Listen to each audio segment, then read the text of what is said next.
Oi, gente, tudo bem com vocês? Sábado, 30 de novembro de 2024. Ver o William Bonner lamentando a incompetência, o fracasso, a burrice do Lula é algo que eu nunca me canso de ver. Ontem, após o dólar romper os R$ 6 e ter a maior alta da história, o clima de velório baixou sobre os estúdios do Jornal Nacional. Eu vou trazer os detalhes aqui do chororô de William Bonner, falando aí de mais um fracasso do regime Lula, de mais choro e ranger de dentes aí nos estúdios do Projac. E se de um lado tem esquerdista chorando, do outro temos Bonorinho, livre, leve e solto no meio do povo, lá na praia no Rio de Janeiro. A Rose até brinca. Um sereio em alto mar. Um pouquinho fora de forma, mas tudo bem. Barra da Tijuca, Rio de Janeiro, 30 de novembro de 2024. Olha aí, ó. Imagens aí de hoje com o presidente Bolsonaro andando no meio do povo. E não é só isso que temos o presidente Bolsonaro. Também temos, ó, matéria no Wall Street. Sim. Enquanto a imprensa tupiniquim tenta se debater, Bolsonaro ganha a voz mundo afora.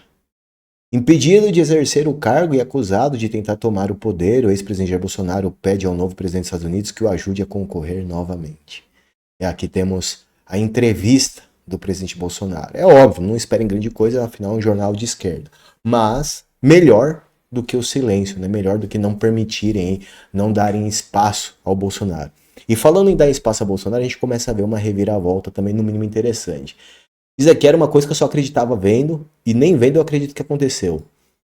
Não, óbvio, não transmitiram a coletiva de imprensa que o Bolsonaro deu, mas, contudo, porém, entretanto, olhando o lado cheio do copo, ontem tivemos o advogado do presidente Bolsonaro dando entrevista ao vivo na Globo News. É pouco, é quase nada. Mas para quem não tinha nenhuma ponta aberta para poder falar ao vivo, eu começo a ver já uma virada de chave aí, uma mudança de rota, uma rota sendo recalculada. Lembrando, coincidentemente, tudo isso após Trump começar a subir o tom contra a patota da esquerda. E aí o Dr. Paulo Cunha Bueno diz: hoje compareceu ao estúdio da Globo News para refutar o indiciamento do presidente Bolsonaro em entrevistas com jornalistas seniores que permitiram o merecido espaço à defesa. E tá aqui, ó. 29 de novembro, às 2h11 da tarde, no estúdio I, com André Assad aí, ó, o advogado Bolsonaro, tendo espaço de fazer a defesa do presidente Bolsonaro aí em rede da Globo lixo de televisão. O certo mesmo, isso aqui deixando bem claro, se fosse algo justo, era o presidente Bolsonaro ir lá e ter pelo menos 1 hora por dia para poder se defender. Afinal, esse canal só existe para bater no presidente Bolsonaro. O tema desse canal é esconder as trapalhadas do Lula e correr atrás de alguma coisa do Bolsonaro, porque é o que dá engajamento, é o que o povo se interessa a ver. Porque se for falar do poste, do chuchu, dos inomináveis, de Paulo Pimenta, quem vai se interessar em ouvir merda? Por isso tem que ficar falando do presidente Bolsonaro. Por isso que Bolsonaro continua sendo alvo.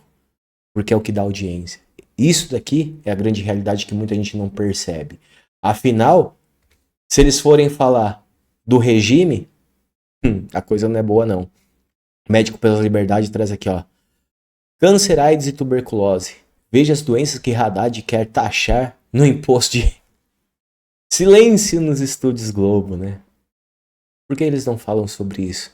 Isso aqui era pauta para 3 horas, 4 horas de martelação em cima para ver se eles acordam para a realidade. Mas, de acordo com alguns, né, Lula é um governo dos pobres, só que não. Tá aí, ó. Mais taxação. Em meio a dólar a 6 conto, o que temos é mais taxação. E aqui eu trago para vocês a cereja do bolo. Abertura do Jornal Nacional, em cima aí, a alta máxima aí do recorde histórico da alta do dólar nessa sexta-feira. Olha só, olha a cara do Bonner de sua companheira aqui. E aí vem o entretenimento para nós, que avisamos que tudo isso ia acontecer. Boa noite. Boa noite. O dólar bate um novo recorde e termina a semana cotado em R$6. Os presidentes do Senado e da Câmara dizem que não é hora de discutir isenção de imposto de renda. E o ministro Fernando Haddad admite que o governo pode voltar à planilha em 3 meses se algo não funcionar. O efeito Congonhas, o cancelamento.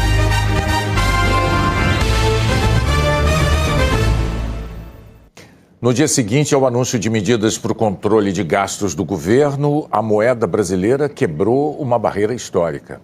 Nunca antes foi preciso juntar R$6 para comprar $1. Ao longo de uma sexta-feira em que surgiam números positivos sobre nível de emprego e mesmo contas públicas, a taxa de câmbio mostrava a reação de desconfiança dos agentes econômicos ao pacote. O sol ainda nem tinha nascido nos mercados quando a economia brasileira acordava para um longo dia. O despertador tocou às 8h30 da manhã. Preste atenção no tom. Agora não tem imagem, mas eu quero deixar para vocês o áudio para vocês prestarem atenção no tom que é narrado a informação.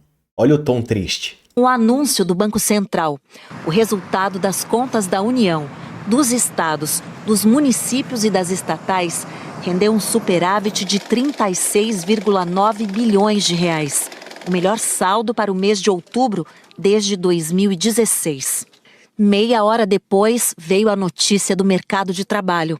A taxa de desemprego medida pelo IBGE é a menor da história, 6,2%. Aqui a gente ignora porque é o maquiador, né? Entrando em ação. Também às 9h, o sino da abertura tocou nas rodas de câmbio. Lá, mal se ouviram as boas notícias da manhã, com todo o ruído gerado pelo pacote de ajuste fiscal anunciado na quarta-feira. Com 1h15 de pregão, a cotação do dólar já chegava ao maior valor da história. Os investidores não estavam satisfeitos de que o plano de corte de gastos parece pouco. Nós não vamos conseguir fazer tudo o que precisa ser feito com uma bala de prata. Então, esse conjunto de medidas, ele não é o grande finale do que nós precisamos fazer. Eu sou disso da entrevista, inclusive. Daqui 3 meses pode ser que eu esteja de novo na planilha, discutindo a evolução da Previdência, a evolução do BPC. Olha, não está funcionando, nós precisamos melhorar. Ah, nem chega. Eu não dou conta de ouvir esse cara, não. Até ia deixar um pouquinho aqui deles falando, mas o fato é, olha o clima de velório na Globo. E aí eles trazem o gráfico, mostrando aí dólar disparando. E o clima dos jornalistas, ó, olha só. Triste, deprimente. São as receitas para que o orçamento tenha mais espaço de manobra para gastos com investimentos e gastos discricionários. Esse conjunto de medidas é que vai curar o problema fiscal. Aqui eles tentando fazer um contorcionismo. E olha a cara para finalizar. Eu queria finalizar exatamente com essa cena. Olha a cara aqui da digníssima. Em clima de velório. É isso que temos. Diante de um regime fracassado, falido, incompetente, não tem como trazer bons números. E aí sobra para sua assessoria entrar em campo com um contorcionismo, malabarismo digno de Olimpíadas, de ouro inclusive, não é só participar não, de ouro. Porque para passar pano pro Lula, haja pano. É pano para mais de quilômetros. E isso que temos nessa sexta-feira aí, finalizando a semana. E eu não posso deixar de trazer hoje, nesse sábado aí. Afinal, passou despercebido por muita gente. Eu acho que eu vi umas 2 pessoas comentando. Mas é incrível ver Bonner, aquele cara que falou que Lula não devia mais nada, a sociedade que estava tudo certo. Agora ela se lamentando por tudo que o Brasil vem vendo. Falta de aviso não foi, mas o importante é que tiraram o Bozo e o amor venceu. Curta, comentem, compartilhe. Se você puder e quiser me ajudar de alguma outra maneira além do seu engajamento, aqui do lado do QR Code, abaixo da chave Pix, você pode sempre colaborar financeiramente com o nosso trabalho de trazer informação diária para vocês por aqui. Fiquem com Deus e até o próximo vídeo.